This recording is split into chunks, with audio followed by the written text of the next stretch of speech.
What?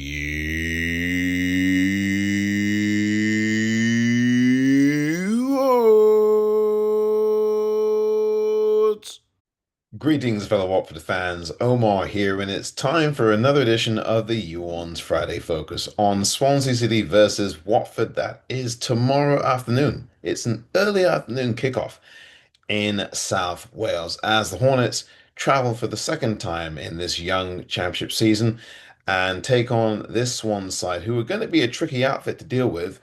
They, like Watford, have undergone a lot of change over the last season or so.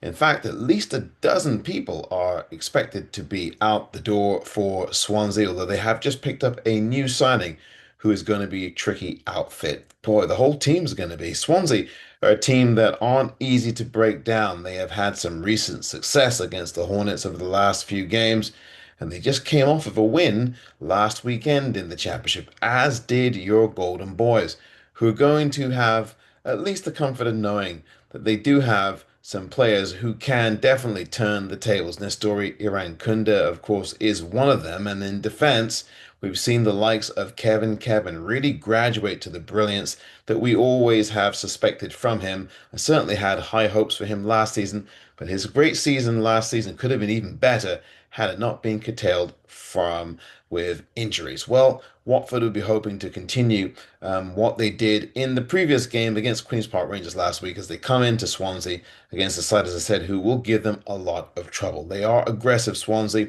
and they will definitely keep Watford on their toes. And there's a lot more chemistry about the Swansea side that we are going to be facing tomorrow. They have, in the last few months, in the last couple of seasons, had some players on there that perhaps have not been the best fit for them or their dressing room or their culture.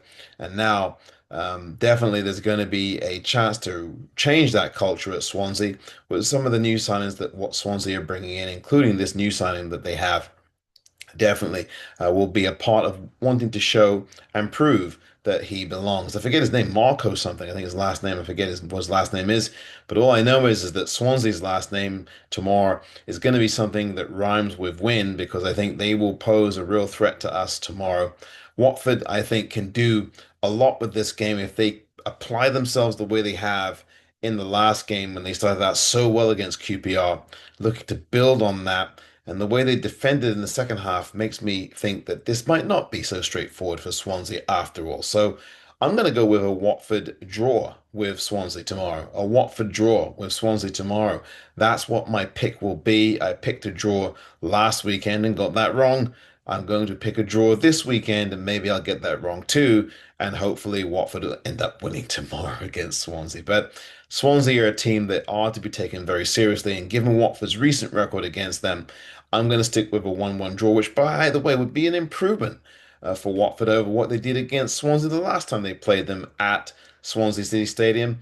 A 1-0 defeat then, although we beat Swansea back in earlier this year in a 1-0 win at the Vic. But we are playing this game, of course, in South Wales, and so I go with a draw tomorrow. I'll say a 1-1 draw tomorrow between Swansea and Watford. This has been the Orns Friday Focus.